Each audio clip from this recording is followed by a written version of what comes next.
So the Women's Korean Basketball League here has just gotten underway, and you have the Yongin Samsung Life Blueminx. They're one of the 6 teams contending for a title. So we're going to talk about the upcoming season, as well as get the basketball experience from our special guest joining us here in the studio, guard for the Blueminx, Han-byul, here in the studio. Thanks a lot for joining us, and I know it's a busy time, but you made your way here to the studio, and we appreciate it. Thank you. Thank you for having me. We're going to talk about kind of a lot of random topics, but I guess first for you, I understand you played Division I ball at Indiana University. That's a state that sort of has this kind of long tradition of basketball. Maybe, how do you say it, like a little bit more of a Caucasianified kind of nuance of basketball, but it has a strong tradition. You graduated there. You made the all-defensive team for the Big Ten, but then you eventually made your way here to Korea. You signed with the Samsung Blueminx back in 2009.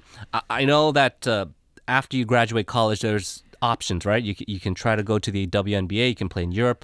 What led you to Korea, and did you think that was always going to be your path in terms of your basketball career?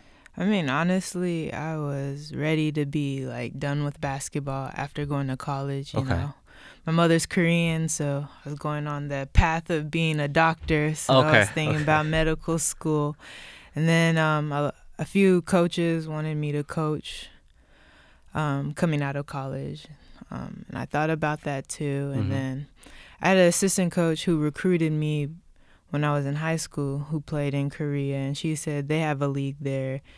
So I was thinking that would be cool, you know. If I'm gonna play in Korea for a couple of years, you know, because I want to get in touch with my roots. I only been here one time, so it would be good to see family, good to bring my mom back, and that's how it started. So you started. This was 2009. You played for a while. We'll get to kind of how you kind of made a comeback as well. But you mentioned coming here, maybe visiting one time before actually playing your professional career here. Obviously, there's adjustments. You know, I know your roots are here, but it's a totally different environment. The culture, the game is different. Was it challenging at first, or what? Having your mom there, was that kind of making the transition a bit smoother? It was very challenging. You know, I came here when I was 10 years old with my mother. She got remarried. And, the Korea I knew when I was 10 to now, totally advanced, totally different. And then I came over here thinking, oh, it's just basketball. I didn't, think about the cultural aspects of, I guess, Sunbae, Hubei kind of thing. Right. So it was very difficult to adjust from that aspect because, you know, in America, you know, the great thing about sports, it doesn't matter where your background is or your age, if you can play. So it was a huge adjustment, this culturally, you know, some stuff that my mother did growing up, I didn't quite understand growing up in the American culture. But when I came here, I was like, oh, this makes sense. This is why she did this or why she said that. No, I mean, I think those are kind of adjustments that are difficult for a lot of people, especially that, you mentioned the Sunbae, Hubei type of culture where it's not necessarily a meritocracy, right? If you're the best player, if Kevin Durant's your best player and someone older than him is saying, hey, I'm your young, you know, you got to do that, it doesn't fly, right? Because that's the star player of the team. Would you say, though, that you've eventually kind of adjusted and now everything seems sort of routine now as being a player in a Korean basketball league? I wouldn't say 100% routine because I think the initial idealism that you grew up with in America is a lot more free. Sometimes I have to take a step back and be oh, the way of thinking between a Korean player and maybe an American player is a little different. Not wrong, it's just the background of which they came to this decision or thought is different. So sometimes it's a little bumping heads, the ideology is hard, but I've gotten used to it. I've been here for almost 10 years, so. Yeah. Now you are, because we're talking about almost, what, 9 years ago when you first came to play, being sort of the rookie, kind of maybe go. I don't think there's necessarily the same rookie hazing type of thing that goes on in Korea, but just being sort of like the junior of that team to now you are kind of one of the main 선배s, right? You're one of the seniors of the team. So yeah, I'm one of the oldest players on my team, but I think it was a little different coming in because Korean players come out of high school versus I graduated from college, so I wasn't really the youngest, so it was kind of like I was in between, but now I'm definitely the oldest player on my team, so come a long way. You've come a long way, but also you've had to face adversity with injuries are part of any athlete's life and career. You had a knee injury back in 2014. You initially retired, right? Is that correct? Yes, I did retire. The grind over here is pretty hard. We practice a lot, and I just needed to give my body a break. Was it like an ACL, an MCL? That was cartilage damage, and then I actually tore my MCL, like coming back. Wow. To it, so it was like 2 back-to-back knee injuries. So if you step away from the grind, it would seem like it'd be mentally hard to come back. What led to your decision to actually say, you know what, I'm going to come back and I'm going to play the game I love?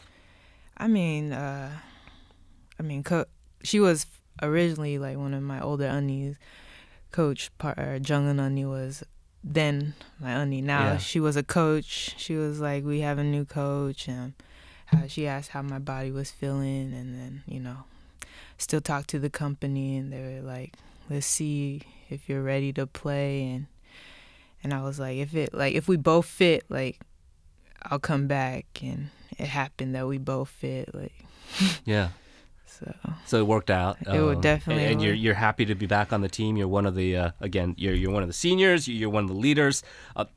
What would you say about the league itself, the WKBL? Because I mentioned the WNBA. That's obviously considered the preeminent league in the world. A lot of people don't realize, though, the WKBL probably a lot more competitive, comparatively speaking, to the KBL in terms of the global game. I remember a few years ago I was shocked seeing a headline that a lot of the WNBA players used to come here in the offseason and play in the league. I remember seeing Shimikwa Holtzclaw was playing here, and that it's sort of like James Harden coming to Korea to play basketball. Is the game different? I know that nowadays it's this modern kind of pace and space where everyone's kind of trying to shoot outside. Would you say the game here is different or behind, or how would you characterize the Korean game compared to the game in the States? I think I guess it would be ahead because it's ball movement and shooting. That's always been the Korean game. I think the American game is shifting over to that style, like not really grinding one-on-one post-up. It's like ball movement and passing. So in that aspect, the Korean game is ahead. So, and most of the WNBA players make most of their money playing in the off seasons. So a lot of them have played over here, a lot of great players. That does, though, I think there's a theory that when you have the local leagues and they try to have these quotas, right, they'll restrict the number of foreigners because they don't want to give away too many opportunities away from the local guys who have to compete against the superior talent. But it does help the leagues in the long run, don't you think, to have those world-class players come and having the local players see what the world-class players are doing, and it sort of develops the game overall. Would you say that you've seen sort of an evolution here in Korea as far as having that constant exposure to sort of star players from overseas? Yeah, definitely. I know before I came, there was like the A-level players, and then when I first came here, it was only Koreans, and then like halfway through the career, it shifted over to maybe B-C level WNBA players. But I think the fact of getting another perspective and seeing a game played a different way like helps evolve everybody. It's also a unique situation for you because you are one of the several players, both on the men's and women's side, who, because your mom is Korean, you're not necessarily filtered into that category, right? The pure foreigner category. It also allows you to play national team basketball, and I think a lot of our listeners are curious about your experience. You've played national team basketball. The big news coming out with the national team, both on the hockey team and for the women's basketball team, is this unified team that took place in the Asian Games in Jakarta. You were a part of that. A lot of talk about how are they going to interact with each other. You incorporating a couple of those North Korean players. How overall was that experience for you? I mean, honestly, it's kind of mind-blowing, like talking about like the situation in North Korea, thinking that like the peace talks and to be a part of that through sports is kind of this. I couldn't imagine it in my wildest dreams. I'm like very honored and thankful to have this experience. Just over the years, listening to my mother's and her friends talking about, oh, I hope one day North Korea and South Korea can be opened up together.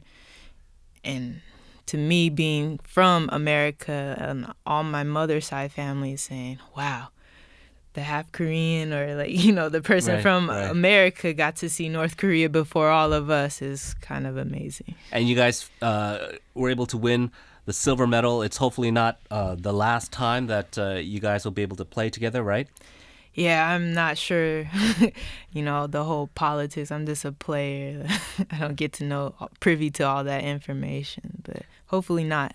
Well, as a player, and I'm not going to say you're an old player, but you are creeping into the 30s, right? You mentioned you are one of the senior members of the team. You can't play forever, I assume, but what is your kind of plan in terms of either staying with basketball in some capacity as your career winds down, or staying in Korea? What do you kind of envision yourself doing over the next few years? I mean, hopefully I can play until I can't play no more, because as you said, the lifespan of an athlete is short, and I can still do whatever I want afterwards and start again. So I'm in the process of thinking, and coaching is an option, and maybe staying in Korea coaching a little bit, but also going back home and like trying a different avenue as well. Obviously, your fans are going to be wishing you the best of luck. They want you guys to have a good season for the Blueminx. We do thank you for joining. I know you're in the middle of the season, so it's really rare for us to get an athlete like yourself in mid-season to join us here in the studio, so we definitely appreciate the time. Hopefully, when we have more time, we can have you back in if time permits, and I want to thank you very much for this chance. Most definitely. Thank you. Thank you very much. Thank you.